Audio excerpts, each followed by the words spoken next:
Aceh Negeri Serambi Mekah. Provinsi paling barat di Indonesia ini sangat kental dengan nuansa Islami.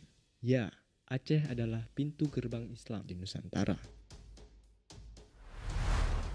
Kerajaan Islam pertama kali berdiri di wilayah Aceh adalah Kerajaan Samudra Pasai dengan rajanya Sultan Manikusaleh.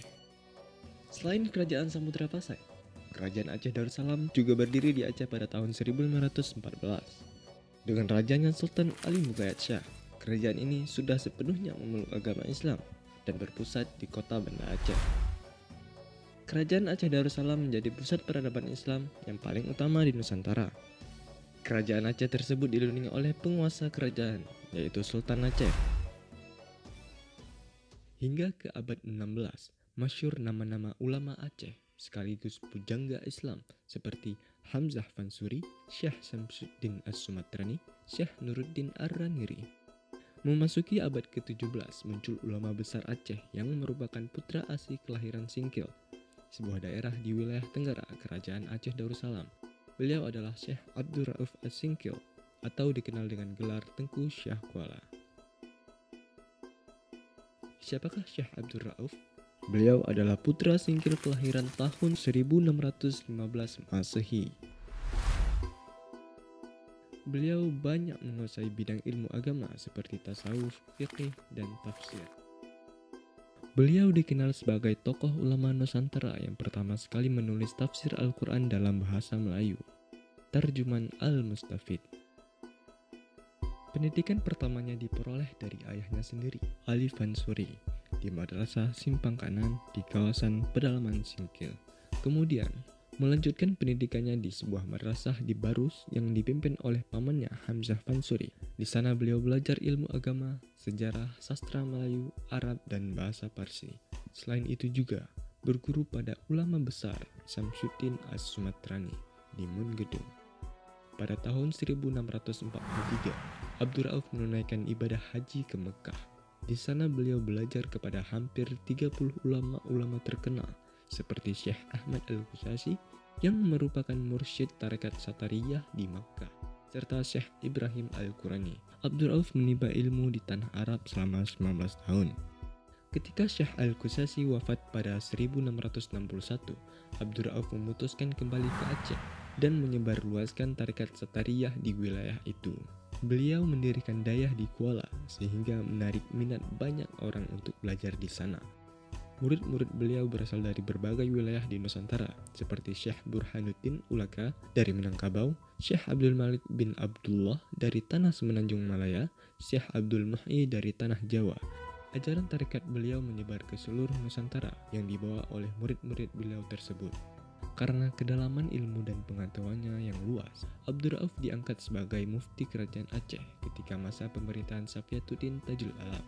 Jabatan Mufti Agung Kerajaan Aceh Darussalam ini terus beliau sandang sepanjang pemerintah Sultan-Sultan wanita Aceh, mulai dari Sultanah Sri Ratu Safiatuddin, Sultanah Nakiatuddin, dan Sultanah Zakiyatuddin, hingga Sultanah Kamalat Shah. Besarnya pengaruh Abdul Rauf itu tampak dengan sebuah ungkapan Aceh, ada bak peto meraham hukum bak Syah Kuala. Artinya adat di bawah kekuasaan almarhum, sementara syariat di bawah Syah Kuala. Ungkapan ini menunjukkan kedudukan Syekh Abdul Rauf yang disejajarkan dengan Sultan. Masyarakat harus patuh pada adat atas perintah Sultan, sedangkan kepatuhan terhadap agama berada di bawah bimbingan Syekh Kuala. Banyak kitab yang lahir dari tangan dinginnya. Ada sekitar 22 buah karya masterpiece yang ditulisnya, meliputi kitab tafsir, kitab hadis, kitab fiqih, dan kitab tasawuf. Karya tulis beliau menjadi kajian serius para sarjana orientalis, salah satunya Dr. Snog Horgen, tokoh orientalis Belanda yang utama. Dr. Snog memusatkan perhatiannya kepada kitab Syekh Abdul Rauf yang berjudul Umdatul Muhtadin, yang terdiri dari 7 bab. Ia memperlihatkan pengaruh ajaran guru beliau, yaitu Syekh Ahmad Al-Ghusasi, pengembang tarekat Satariyah. Dr. Snog mengungkapkan bagaimana mendalamnya ajaran dan pengaruh Syekh Abdul Rauf kepada rakyat Aceh, yang kemudian rakyat menempatkannya menjadi keramat yang dipuja hingga beberapa generasi kemudian. Adapun karya emas Syekh Abdul Rauf lainnya yang sempat dipublikasikan oleh murid-muridnya adalah Milatutulab, artinya cerminan untuk para adik-adik referensi kitab ini untuk Kesultanan Aceh pada periode Ratu Safiatuddin. Isi dari kitab tersebut ini sebagai perintah dari Sultanah kepada Syekh Abdul Rauf Al-Singkili atau Tunku di Siakuala. Artinya permintaan dari Sultanah untuk menulis sebuah kitab ini yang namanya saya sebut tadi Miratul Tulab, untuk menjawab persoalan-persoalan tentang keagamaan pada saat itu. Jadi persoalan agama jawab dalam kitab ini sesuai dengan tuntutan daripada masyarakat pada era tersebut. Isi kandungan dari naskah ini lebih kepada riba, kepada ekonomi syariah, jadi kepada hukum fikih, jadi kepada faraid tentang harta, kemudian lain-lain. Ada 3 bab dalam Miratul Tulab ini. Artinya secara ringkas keseluruhan dari isi kandungan dalam naskah Miratul Tulab ini adalah fikih kontemporer. Artinya fikih ini yang akan menjawab persoalan agama yang pada saat itu masyarakat masih heterogen. Jadi agama ini yang dijawab oleh Syekh Abdul Rauf untuk menjadi sebuah pedoman bagi kerajaan Aceh Darussalam sendiri, khususnya bagi hakim, para penegak keadilan dan masyarakat umumnya. Banyak kitab-kitab yang lain, karya-karya yang lain juga isinya ya tentang masalah-masalah tanya jawab, jadi masalah-masalah wasiat, masalah-masalah ilmu tasawuf, masalah zikir dan sebagainya, khusus bidang-bidang keagamaan. Dan beliau juga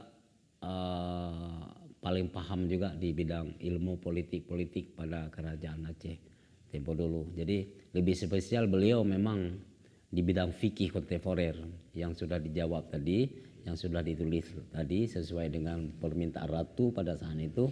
Ini kitab Miratul Tulab. Syekh Abdul Rauf meninggal dunia pada tahun 1105 Hijrah atau 1693 Masehi dengan usia 78 tahun dan dimakamkan di samping masjid dan dayah yang dibangunnya di Kuala Aceh, sekitar 8 km dari Banda Aceh. Sebab itulah ia juga dikenal sebutan Tengku Syekh Kuala, Syekh Ulama di Kuala. Kini pemerintah Aceh telah membangun kawasan makam tersebut dengan indahnya.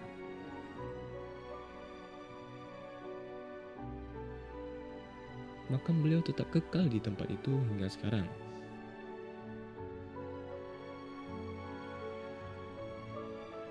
Di kompleks makam itu turut pula dimakamkan ribuan murid-murid beliau,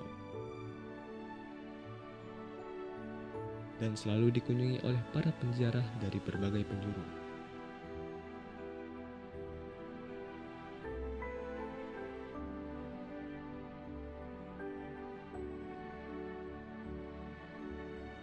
Untuk mengabadikan jasa dan sumbangan besar Tengku Syekh Kuala, nama beliau juga dipakai untuk nama universitas terkenal di Aceh, yaitu Universitas Syekh Kuala, UNSYA. Universitas Kebanggaan Rakyat Aceh yang didirikan pada 2 September tahun 1961. Para pendiri UNSYA berharap spirit Tengku Syekh Kuala dapat terus menyala-nyala di sanubari generasi penerus bangsa dan mahasiswa Aceh, sehingga jiwa dan semangat keilmuan Islami yang disandang Syekh Abdul Rauf akan selamanya menjadi inspirasi bagi para pencari ilmu di kampus Universitas Syekh Kuala ini.